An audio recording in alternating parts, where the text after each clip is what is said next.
All right, everybody. Hey, this is about to be an absolute blast of a podcast. I'm with two of my favorite people on the planet, most of the entertaining people I've ever experienced, Arran Stewart and Ryan Millsap. So we're about to have some fun. I'm just going to let these two whirl with it because they're way smarter, way more brilliant, quite frankly, way more entertaining than I could ever imagine, plus way better looking, as Arran alluded to. So we're about to let this fly. So Arran, Ryan, would you guys both be willing to drop a little bit of your story leading up to what we're going to talk about today? Sure, Aaron, why don't you go first? No, Ryan, you go first. You go first. Oh, gosh. Now we're going to be gentlemen. I'm British. It's part. That's why I have to do it. Okay, it's part of our culture. All right. Please, you first. All right. Well, I'll dive in. So, Maddie, you know this story. I run a big movie studio in Atlanta called Black Hall Studios. We're largely dark right now. The place is a ghost town. My background's all commercial real estate. I built the movie studio 4 years ago. We started actually 5 years ago, opened – well, that's not true. We started 4 years ago, opened 3 years ago. And so for 3 years, we've been running that. But I originally built it as a commercial real estate play. So it was just a way to build a facility that was built for the entertainment industry to be able to make movies and television. But no different than if I built an office building for lawyers to apply their craft, or I built a hospital for doctors to apply their craft. In this case, I built a movie studio for movie executives to apply their craft. And so that's a little bit of background on me that we can keep going, but I think that's probably enough for now. So I should have gone first because I'm in recruitment. I don't have a movie studio. I didn't build a movie studio. I didn't film Jumanji in my movie studio. And so my life has been in the recruitment industry, recruitment technology, started before the last recession. So I'm a lot cooler on this one because I've already lived through one before. Been fairly fortunate to have some decent success and exits within the industry. Worked with some very high profile people in the UK, which in America no one would have heard of, but we're on the TV show Dragon's Den with Shark Tank. He's called James Caan. That was a guy that I used to work with, ex-business partner and investor in my old company. Fast track a few years, came here to the United States with a bunch of investment from an institution called Falcon Capital. Bought out job.com in September 2017 with the parent company that I owned and still operates in the UK called My Job Matcher. But as you can imagine, as soon as we owned job.com, we rebranded because it's a slightly better name. We have been building and developing and taking to market, some clever technology, AI and blockchain to automate the recruitment process. Obviously, doing talent attraction during a time like COVID-19 and in this recession is going to have an impact, of course. And we've sort of seen over the last few weeks how quickly we can diversify just the markets that we're going into. But other than that, I love my job. I do love, I have a deep passion for helping people feed their families and pay their bills. I'm blessed with a beautiful wife and I have 5 children, which I'm desperately looking at evilly at every moment to keep quiet.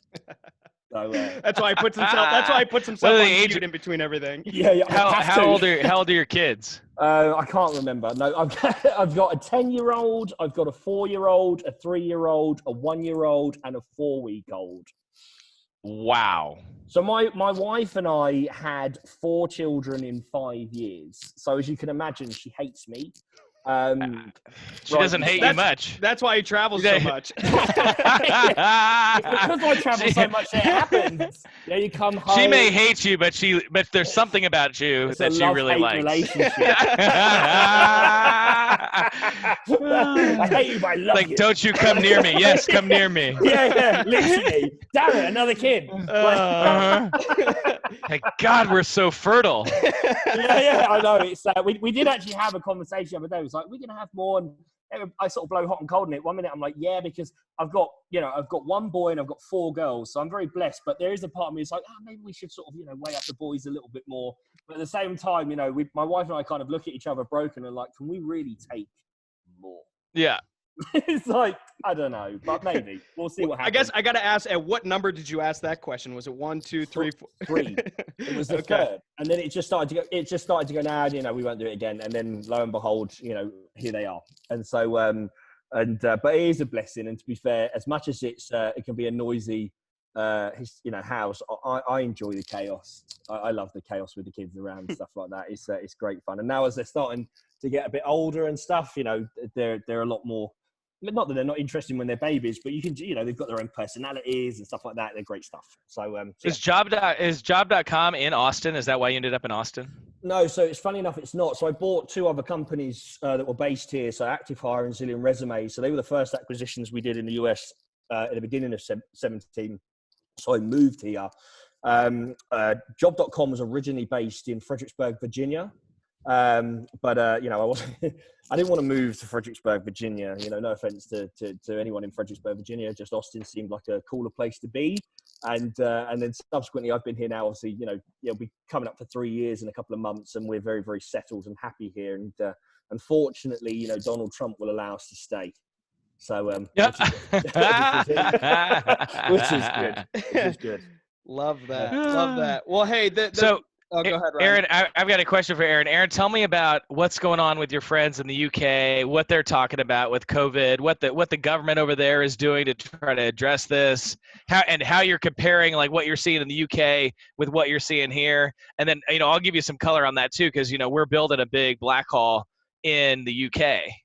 And so I've got a team over there, and so I've been getting lots of information too, but I'd love your take on what you see. Yeah, so on a personal friends level, I get a mixed bag of responses. I get everything from, it's utter BS and everyone's overreacting, right through to the world's going to end and this is it. There isn't a common consensus between how everybody feels there. There is an element, or a more common element, that everyone's like, we'll just catch coronavirus and we'll gain immunity and everything will be fine. Obviously, that doesn't necessarily play well for any of the elderly, the sick, or people that might be more vulnerable. But that's that's kind of the attitude. My dog. So he's a rescue dog. He's a good dog. Be quiet. So but the UK is now starting to react. Shush, Bernie. The UK is now starting to. Excuse me. The UK is now starting to obviously react. Obviously, it's gone into lockdown. It's gone into lockdown. It's going to be cool, wouldn't it? My dog doesn't normally bark that much, and obviously because we're on a podcast, of course he will. But he's on they're on lockdown, and I think, to be fair, the lockdown that's there at the moment will increase because my business partner lives in Monaco, the guy who I own Job.com with, and he's just been given an announcement that France is considering extending their lockdown for a further 6 weeks. And typically, because it's obviously, even though UK isn't in Europe anymore, but it kind of is in a sense with its relationships, I'd imagine that it will extend its lockdown for a further period of time. So, but yeah, I think they kind of left it a bit late to react because they had the perfect opportunity of being an island and just closing off all borders and potentially avoiding a lot more of maybe the distress that they're going through. But nonetheless, there we are. So, what about economically? You think they're addressing it well? Yes and no. So there's a couple of elements here. The United Kingdom is far more, and I'll say this with a tongue in cheek, far more socialist than you'd experience here in the United States, in a sense of there are a lot more people on a level of like welfare and or we call it benefits, who I don't actually think are necessarily impacted with their day-to-day lives. There was just this during my, I'm 35 years old, and in my sort of generation, millennial, there was this wave of young people having kids and then living off the government, and that's just a fact. So that their lives aren't necessarily going to be impacted too much, but I do think that they are overlooking the impact on the self-employed small business owner. I think that they've just announced this evening the benefits that they're going to provide for self-employed individuals and workers, and I guess small businesses, sole traders. And it consists of providing them 80% of their profit that they provided on their previous tax returns. And that's just not going to be enough. That's just not, it's just not going to be enough. And the reason why it's not going to be enough is because if anyone knows anything about any sole traders or small business owners in the UK, they never declare everything that they have. They declare hardly anything ever. It's just a typical cultural thing that they don't, which means that's going to have a significant impact. So you've got the combination of, we've just fallen out of Brexit and the uncertainty that provides, and now we're being kicked into the ground because now COVID-19, and obviously a deep recession is also on the way to the globe, let alone the UK. So I think it's going to be a challenge for the country. But one thing I will say, being British, we're awfully resilient, and I feel that if there's any culture out there and country, a nation that can fight their way out of a scenario and a problem, I believe the British can. So, yes. Love that. Ryan, from your perspective, what are you seeing with Black Hall stuff and on your side of things? Well, I mean, obviously the entertainment industry is being hit very, very hard. It's not a permanent hit. It's definitely a COVID-19 moment in time hit, in the sense that there's a lot of people that are now home watching Netflix and Disney Plus, and Netflix subscribers have gone up dramatically in the last week. Disney Plus subscribers have gone up dramatically. Showtime, HBO, everybody's getting a huge benefit from subscription services for people being home, trying to figure out what things to do. It's had a big impact on the internet. So, my friends who are running data centers are like just getting trounced right now because the data centers can't take the volume. And so, there's going to be an explosion of growth in data centers. There's going to be an explosion of growth in content, because all this content's being consumed and nothing's being replaced in the pipe. And so we're going to have a big gap in replacement entertainment pieces, which means on the other side of people actually being able to get together, there's going to be a huge push to fill that supply chain. Yeah, now, do you see like a massive like catch up of like, hey, now that things are back to normal, we got to speed up and kick content out just to catch up with all the overconsumption? People will absolutely be bored of the backlog of the old catalog, won't they? They want new stuff. Of course, of course. And the way that they get new subscribers is to just find one. They're just looking for one show for you that you say, God, I got to watch X. And in order to watch X, I have to have a Netflix account. Or, oh, that show on HBO, I just love it, I got to have HBO. And that show, whatever that one thing, is different for Aaron, it's different for Matt, it's different for Ryan. Now, we might all find the same show that we love, but that's not the point. The point is they're just trying to create enough content that they find one hook that keeps you coming back for HBO. Because if you have one show you're watching, you'll pay the $10 a month, because you'd pay $10 just to watch that show. Definitely. Right. And so the same is true at Netflix, all these guys. So from an entertainment standpoint, that's kind of what's going on. The other thing is there's a lot of shows and movies and television that were being made in Europe and in Eastern Europe. A lot of that stuff's coming back to the United States because they don't ever want to experience this again. They don't want to be in the middle of Eastern Europe and have an outbreak and not be able to get out of there and not have good health care and not have all their normal American life. And so they just say, screw it. Like, next time we're just going to do it in the U.S. Now, the UK is a little bit of an extension, right? Because culturally, even though there's such a gap, Americans can travel to the UK and feel pretty good until there's a health crisis, and then they freak out. They're like, wait, what? I can't get in to see a doctor? Whatever. So, Aaron. So, Ryan, do you have any, I don't suppose you have any examples of these Eastern European movies that you're on about, do you? Because I'd be rather intrigued to know what their titles are. Well, I don't know the titles. I've heard some back catalogue of some Eastern European movies, but I'm not sure if we're allowed to say the names. This is bigger budget stuff. I mean, it's mostly we like the low budget stuff.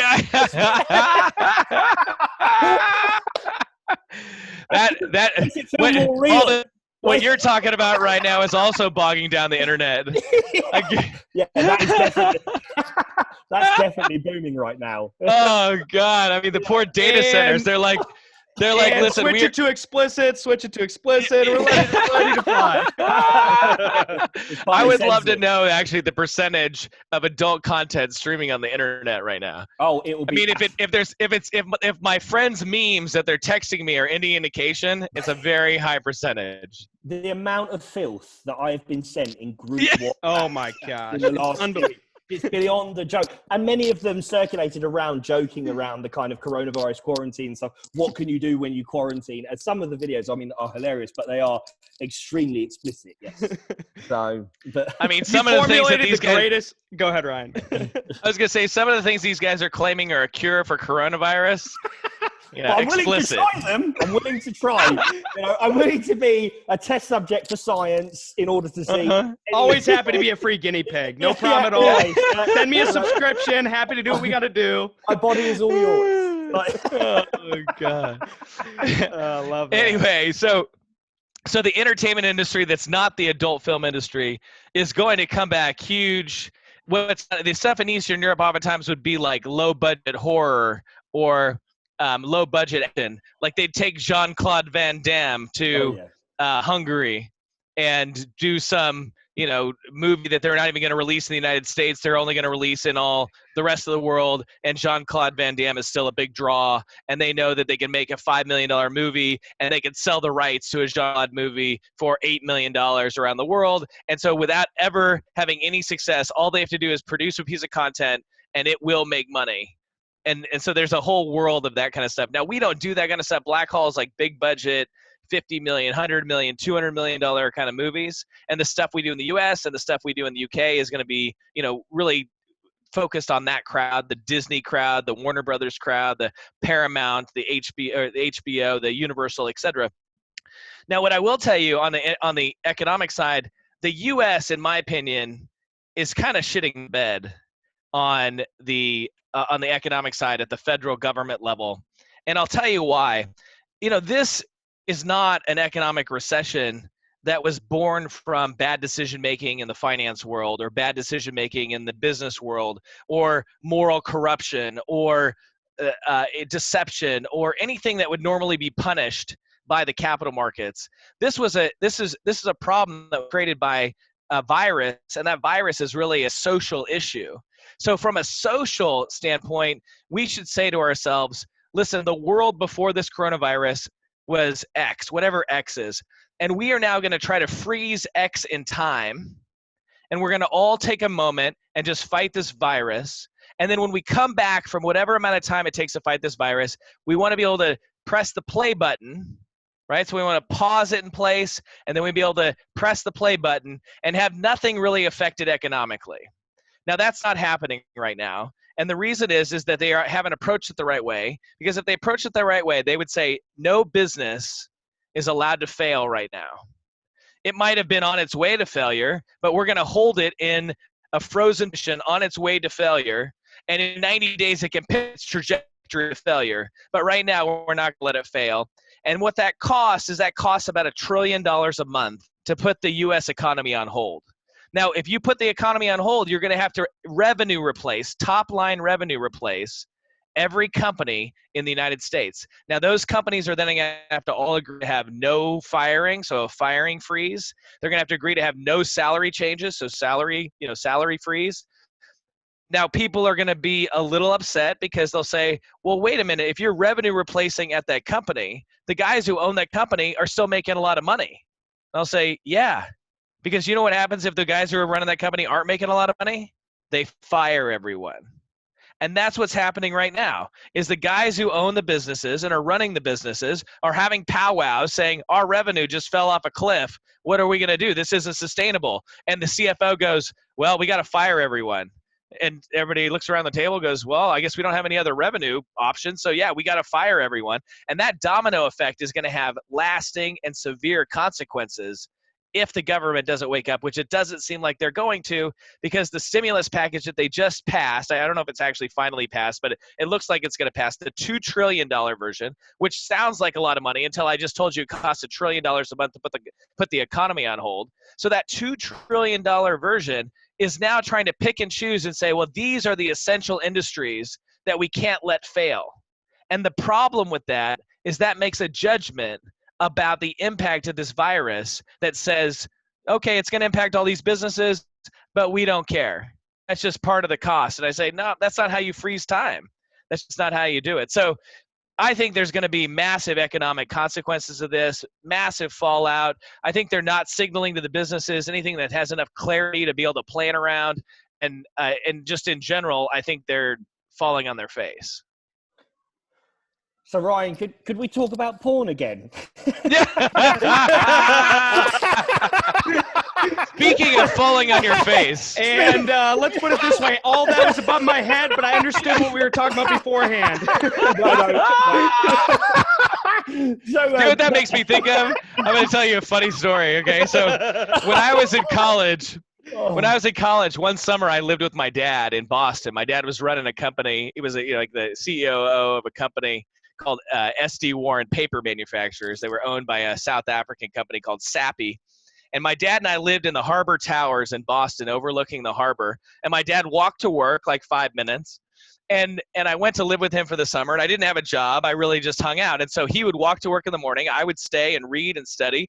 And I got into memorizing poetry, right? And so then my dad would come home, and he'd want to have a glass of wine and maybe smoke a cigar. He'd say, "What did you do today?" And I'd tell him a story. And I'd sometimes tell him the poems that I was memorizing, which he thought was totally insane, right? Because that was not his thing. But so this one time I told him this poem, and it was a Gerard Manley Hopkins poem, right? Very famous, old, wonderful religious poet.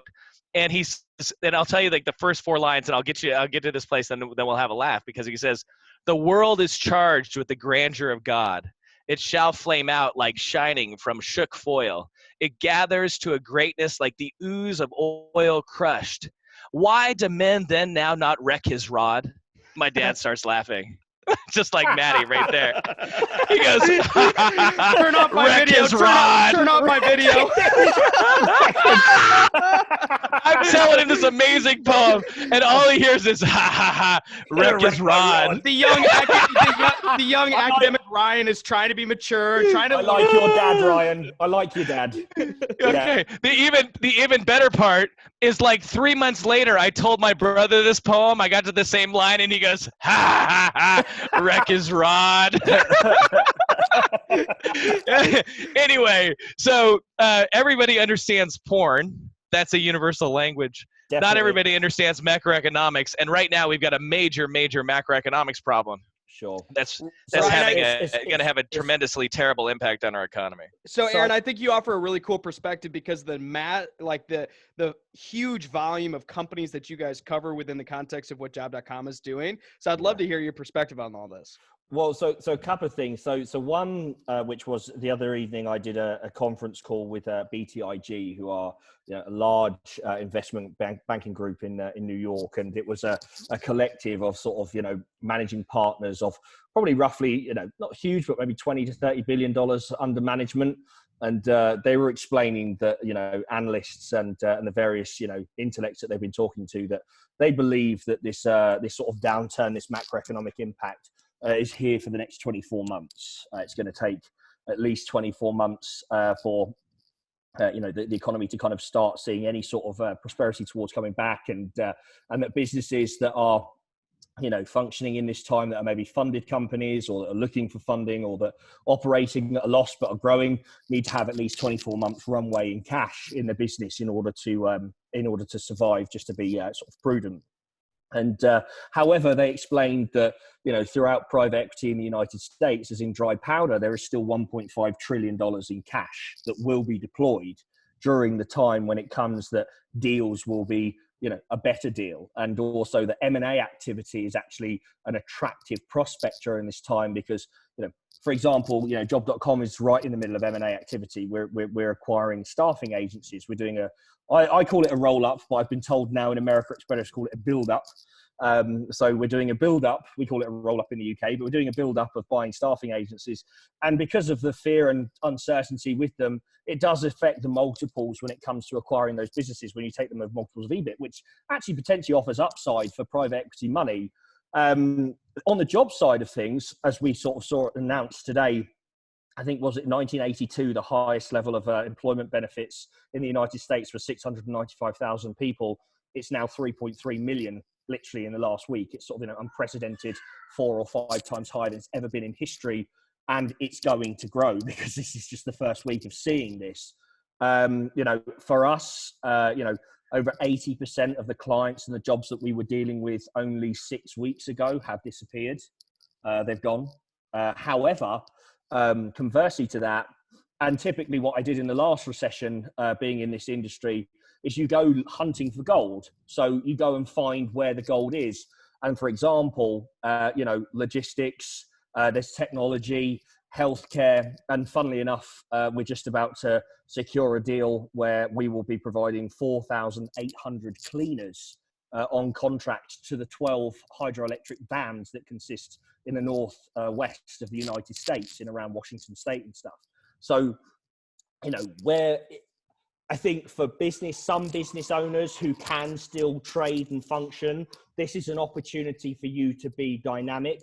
And if you're currently a local restaurant, get your business on Grubhub, DoorDash, Postmates, and start perfecting your takeaway and delivery, logistics. Whereas if you're another business that can't possibly trade, Ryan, I completely concur with you. I think that there needs to be some reflection on pressing a pause button and allowing this business to remain frozen in time. But when that happens, then you have to look at all the associated costs around that. So, does the business have a premises? Should their rent be paused, or the lease on the property? Should they have to stop paying any sort of infrastructure bills like AWS or anything like that? Should all of their obligations financially, or do you continue to pump the revenue into them in order to cover their obligations? But again, as you said, $1 trillion a month just for the economy, just to kind of stand still. When does that end? And how do you model that in order to continue during a period of time until businesses can start trading in a fair game again? And what I mean by that is this impact of COVID-19 will be for the next 3, 6, whatever, however many months. But then the repercussions after that will continue on forevermore. At what point does the government step back and allow free markets to be free? And but I do agree with you, Ryan. I think that this is such an unprecedented situation that's happened right now that it's difficult not to make knee-jerk reactions because it requires quick reactions. But at the same time, I think there's a great deal of logic in what you've just said there, and I think it's something to consider for sure. Well, and one of the things that you noted is when you said, when will we let free markets be free? And so, the famous British economist John Maynard Keynes years ago was facing a very similar problem. And somebody said to him, well, Professor Keynes, is that really the best solution for the long run? And he said, well, I'm not sure about the long run. The short run is our problem. But what I do know is in the long run, we're dead. So the difficulty is, yes, we need to keep an eye toward the long run. We also need to keep in mind in the fact that we've just got to figure out how to survive. We've got to figure out how to survive the short run in order to have a long run, in order to be able to live into the long run. And so I hear that concern. And so then what I say is, when you want to pause the economy, then that's a social decision. Now, it's not necessarily a socialist decision. It can be a social decision made in the context of free market capitalism, but you're making that decision for a certain amount of time. And so you say, for 3 months, we're going to carry the world. And then, you know what? When we press play, we go back to a free market world. Sure. But that's the beauty of being able to step in and say, we're going to pay. So we're going to pay to put a bubble around this moment in time, to put a bubble around the COVID-19 virus. We're going to put a bubble around the economic impact. And then eventually we're going to pop that bubble and go back to a regular world. But we're going to pay for that socially, right? We're going to issue enough debt. And so everybody can have the clarity of mind to know that if it's COVID-19 for 3 months, or it's whatever the next pandemic is in 5 years that everybody needs to go home, everybody now knows the rules. And the rules are, when the government says go home, you go do that, and your life will be put on pause. It won't be destroyed. And that cost is going to be borne by society in the form of national debt.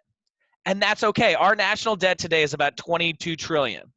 So for us to pay it back anyway, from a startup founder, I feel like we're in a good spot compared to that. Yeah. We're good to go. So 22 trillion to stack another 2 or 3 trillion is not going to kill us. No, of course not. Right. And so I agree with you that we want to have as much free market economy as possible. That's the best way for businesses to thrive. But the way for economies overall to be able to weather outside exoteric shocks is through Keynesian intervention in crisis, and that's exactly what we have right now. Mm-hmm. No, I mean, I do agree, but realistically, the government the government's doing something, but it's not doing clearly enough. And I do personally fear for, I fear for many of the men and women that are obviously going to be deeply impacted by what's going on now, and then the long tail of what that will result in. I don't like to be a sort of doom and gloom person. I'm actually rather on the positive side always, but I must admit that I am definitely not sure on really just how far the rabbit hole will go. I want to explore that for both of you guys as well too. So one of the reasons why I wanted to pin you both together in a conversation is basically the leadership the leadership component to this as well too. So certainly cheap and free consulting, as you guys know. So I get some advice from the two of you, right? So of course I got to take advantage of the circumstance, but I guess truly you both are running some massive scale organizations. You both independently are doing some very, you are visualizing the world and creating your own amazing companies and imagination and all these different things, which I think is unbelievable. But how, in the practical side of things, how do you guys lead organizations in the midst of all of this? Because I think that's what also equally is, obviously all of us, payroll employees, whatever it might be, there's stress there, right? No matter what there is, we're going to be up at 2 a.m, no matter what time of year it is. But I guess, how do you both go about leading through this? Go on, Ryan. Well, now we're not both jumping to that one. Yeah, no. I mean, I'll jump in. It's these are hard conversations, and I'll tell you, these are amazing moments in time, because when shit hits the fan like this, like when shit hits the fan in sports, you find out the truth about people, and it's really impossible to create scenarios like this ad hoc. You can only just be responsive to the opportunity that is born out of crisis. And one of the opportunities is to find out, the kind of mettle of your people. And so, I have people who work for me who have called me and said, listen, I know this is going to be a really tough time. Whatever I can do for the company, if I need to take a pay cut, if I need to, work more, if I need to work from, you tell me what needs to happen and I'm in. That's amazing when you get those kind of phone calls. Absolutely. Right? Definitely. Now on the other side, I get phone calls that go, hey, I'm not going to be affected by this, am I? Yeah. Reassurance. Right? So, yeah, when the unfreeze happens, the first person you're paying double, whatever. That's the point. Is that it's an opportunity. There is a major problem in all of our revenue streams, and the more people can embrace that as a collective problem, the more goodwill they'll build with the business owners. Mm-hmm. The more they treat it like the business owner has a problem and they need to fix it for them, and the less goodwill they're going to build with the business owners. Now, a lot of people don't care about building goodwill with the business owners, and those people are called mercenaries. And mercenaries don't actually own part of the spoils at the end. They get paid and they go away. The spoils are owned by those who run with the king, right? So I'll give you a great example. A buddy of mine, fantastic guy, his family in England sailed over. They were Norman Vikings in France, and in 1066 they sailed across the English Channel with William the Bastard, and they backed William the Bastard. And William the Bastard went to war with King Harold, and they won. And William the Bastard became William the Conqueror, and all the guys that sailed with William the Conqueror became the Lords of England. And 1,000 years later, those are still the guys who are the Lords of England. Now, that's called getting the spoils of war by taking risk. And if you're not one of the risk takers, then you're going to be treated like a mercenary, and mercenaries get paid and sent home. And so from a leadership's perspective, number one, it's an amazing time to assess the truth of the character of the people on your team. That's number one. Number two, now you have to have a huge amount of compassion. Whether it's dealing with the person who is incredibly a team player or dealing with the person who's truly just a mercenary, you still have to have compassion, because everybody's functioning out of a very scary time, right? So there's a lot of fear in the world, and in fear, we sometimes react poorly. So we have to have compassion and see that through. And then you have to start to have really hard conversations. And those really hard conversations in a time like this go something along the lines of, listen, this is going to be a very difficult time for our company. We're going to have severe revenue hampering. We're going to need to curb expenses in every way possible for the next 3 or 4 months, whatever it is. And we need to take an inventory of everybody's life and find out what exactly each person needs to survive. And the person who is the accountant's assistant, who's a single mother, maybe can't take a single dollar of pay cut, really, to like pay for her life. Whereas the guy who's the CFO might be able to take a cut and pay by half and be fine. He might have a huge nest egg, and he'd be able to have a lifestyle that's way below the cost of his living. And some people would say that's not fair. Why is the guy who has money and the guy who's getting paid a lot getting punished? Well, he's not getting punished. This is a time for socialism, right? This is a time for social responsiveness. This is a time for not capital market driven decisions. This is a time for not free market decisions. This is a time for human beings to come together and collectively pool their resources and take care of each other in a very hard time. And then on the back end, we go back to a world where the guy who's the CFO makes all that money, but if he doesn't need it for 3 months and the girl who needs it, who's sitting at an accounting desk and taking care of herself needs it, that's what we have to do. But that requires a very open conversation that's very, very human, and that's hard for people to have. It's not mathematics. Yes, I mean, there's all of your points are exactly right, and I think that to be fair, there's a lot that you said there. I think the only thing that I would not add is just the approach that we've had, that I have, and I guess our leadership team has, and it's something that we've said internally, and it's a bit cliche, but it's just have a warrior mentality for the rest of the company. You know, we lead the business in a way that people just feel inspired by, you know, our confidence, and I guess, you know, not arrogance, and not that we're just ignoring what's going on out there. It's just that we kind of reassure the company behind us that, one, we're all in it together. We're very much a team and a family, but also we've lived through this stuff before. I mean, obviously I'm one of the youngest, of the C-suite team, and obviously one of the owners, but my business partner and the other members of the C-suite team, went through 9/11, when that just completely dropped everything off the face of the planet. Obviously the last recession and other recessions and challenges that have been before. I just think that, you have to, I always like to lead from the front.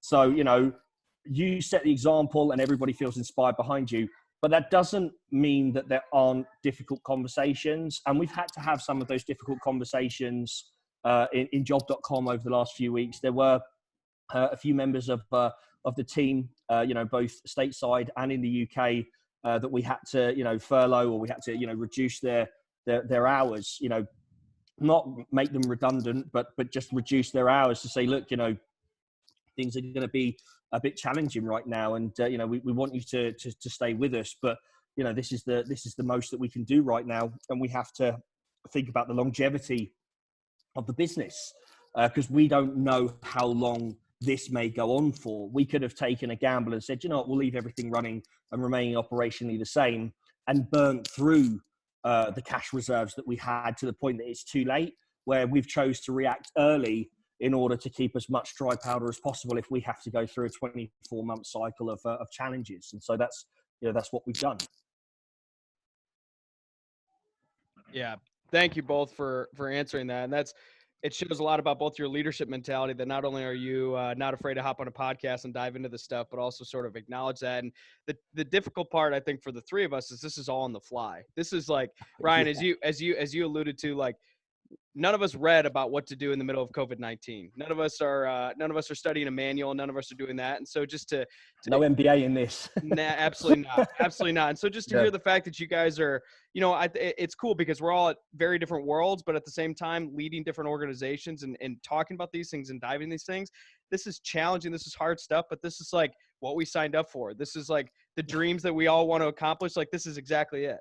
Says Matt Baxter has got a video interviewing platform which is in hyper demand during this time. He sits there stroking his evil villain cat, looking at all of us with his pink flamingo shirt on, going, oh yeah, it's really difficult. really difficult as we've had like 1,000% uplift on our customer base. Ryan, Aaron, don't you guys have a question to ask or something? Like, come on, a quick transition or something. No, you're right. And, now is Ryan, I actually thoroughly enjoy hearing your perspective on social and this kind of, this social perspective and responsibility. And forgive me for being maybe slightly tarring everyone with the same brush, but I wouldn't, and this is me coming at it from an English person, so please forgive me, but I wouldn't expect to hear that from an American. I just wouldn't. However, I completely agree with you. I think this is a time for social consciousness. I think this is a time to look at this outside of traditional market and economic factors. This is kind of this is safe how, time out. This is a time out. If I reach the metal post over there, you can't tag me and I'm not it.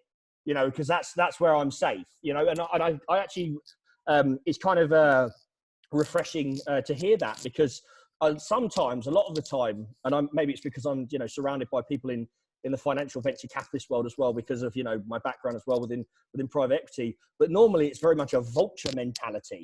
It's just like every man for himself, and if there's opportunity for profit and to make something up on somebody else, everybody's scrambling towards making those dollars out of potentially someone else's misfortune. And I just think in this scenario, I think this is just sort of one social step too far. Well, listen, in all of history, the way that you build great teams is everybody needs to recognize that win together. And there are hierarchies, and when everything's going right, then we need to understand that the king eats first. But yet a great king never actually eats first, right? He has the right to eat first, but he never eats first. And so what you need is you team of people that have the mentality that say the owners of the business need to eat, and they honor that and they respect it. But then you need business owners who say, I don't eat first, I eat last. And then that builds that virtuous cycle back and forth. And so when times are plenty, there's lots to go around, but the king gets the spoils, the most spoils. But when times are lean, the king has to unload the wheat silos and feed the people, right? Does the king need to unload his seed? Is that what you're trying to say? Yeah! It all comes back to it. I knew somebody.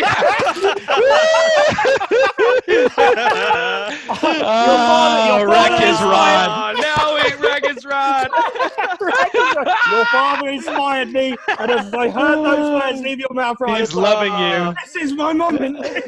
If my dad ever listens to this podcast, he's gonna be like, "Who's the bald guy? I love that dude." Well, I'm definitely a king who enjoys unloading his seed. That's it. Because Listen, you gotta.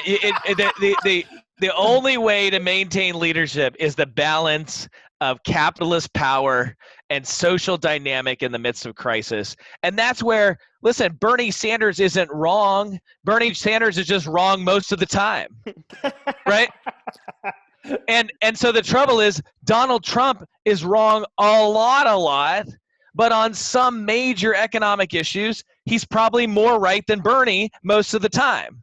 So what you really need is some sort of blended version where Democrats or Republicans come together and they say, listen, America is a place of independence. America is a place of freedom. America is a place of free market capitalism and animal spirits, and let's go, and no glass ceilings, all upside, no safety nets. Go. Give us your best and brightest who all want to go for it. That's America. And then in times of crisis, we need to go, let's take care of each other. But we don't take care of each other forever because we're not socialists. That's not the beauty of America. If you want socialism, then you go to Europe. But then the problem with that for Europe is that we get all their best and brightest, just like you living in Austin, because there's upside here. And upside is only possible with risk. Oh, yeah. And so that's the blend, is that we never want to be the country that doesn't allow people to walk without a tightrope, because those people get to be stars in the circus. But if we're the people that don't come together in times of crisis, well, then we're just not human. No, and that's a fantastic message there. If we don't come together in a crisis, we're not human, and that's the fundamental point. But then, okay, so my natural instinct is, after we talk about this sort of stuff, is this is really, really powerful and valuable. How can you make this the conscious, make more people conscious of this factor? Because I don't think this is shared enough, and obviously I don't think it's reflected in the political decisions that are actually being done anywhere in the world right now, for that matter, not just the United States.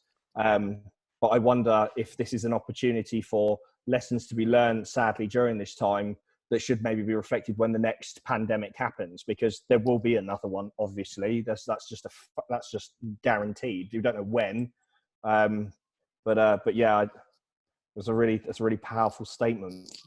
I want to touch base on one thing that both of you mentioned, and I will say, both of you, aside from this podcast, have referred to or have mentioned to me this whole concept about shared winning and teammate and taking care of good people. And that's something that, like, one of the reasons why I wanted to bring this conversation together, that I personally respect the hell out of both of you, is that you both win together, right? You guys obviously are the big risk takers. Aaron, you're co-founder, owner of job.com. Ryan, you're owning like movie studios. So you guys are doing some really, really big things. But the thing I love and respect so much about the two of you is the fact that you're willing to bring people along with you. You're willing to, share that wealth, share that growth, share that excitement along too. And I think that's something that I think is so powerful. And I think, like, this message is one of the reasons why I wanted to bring this podcast together, because so many people need to hear this stuff. This is, like, I think, where some of the most magic happens about how do we go forward? How do we deal with this round 2, round 3, round 4, when we know these pandemics are going to happen? And so I think it's a special conversation from two pretty unique people. I actually draw strength out of several of the team members within my company. And you can call me boss, obviously, yeah, because I own the company, but that's BS. We are colleagues and teammates. The hierarchy piece is actually irrelevant. Everybody just does their job. But I have 3 key members. That's got to be like a post for job.com, right? Everybody does their job, right? You got to use that. Yeah. So, but we have three guys: Harvey Awadzi, Charlie Meek, and Jack Howell, who, if you're listening, you can let your heads not get too big. But they've worked with me now for the last nearly 8 years, all of them, and I just have always a deep sense of confidence that no matter what is going on, I know that even if everything's skimmed back to the barest of teams, they would always be by my side, always. So, and they're just fantastic guys. They're like, close friends. Started off just as people working for me, and subsequently, we've just been on such a roller coaster together, all of us within the business, that I do anything for them, and I know they do anything for me. So, I draw a lot of strength out of knowing, outside of my business partner, knowing that they're part of the team. Yeah, that's cool. Well, obviously, while the pause happens, one of us could bring up porn, but I think we should avoid discussing that any further. You look like the porn director with that shirt on. With a shirt like this, come on, man. Yeah. So definitely. I think this is an awesome place. I just want to say, thank you to the two of you for being on here. I guess obviously, any last thoughts, closing thoughts for both Aaron, Ryan, anything that you guys want to wrap this up with? I think this has been fantastic. I think it's pretty special, both your leadership perspectives and just being willing to chat on this. And I respect the two of you like crazy. So any closing thoughts for both of you? Well, we're certainly going to get through this. And I think on the other side, you're going to see all sorts of innovative change in the United States, from where people work, how people work, what kind of businesses are thriving. There will be washout and there will be a transformation, but the American economy is so resilient that it may take a little bit of time, but in the end, we'll be stronger. Absolutely. And I think, as business owners, as business leaders, and as individuals, and for myself being in the employment market and my passion being helping people feed their families and pay their bills, I actually embrace this challenge that's in front of us, because this is just asking me to do more of the same and do more, of the job that I was made to do, which is, to put people into the best possible career opportunities and find opportunity for them. And I just want to take this note for both Matt and Ryan. I just want to say that I've really enjoyed wrecking my rod with you. And explicit. Wrap it up.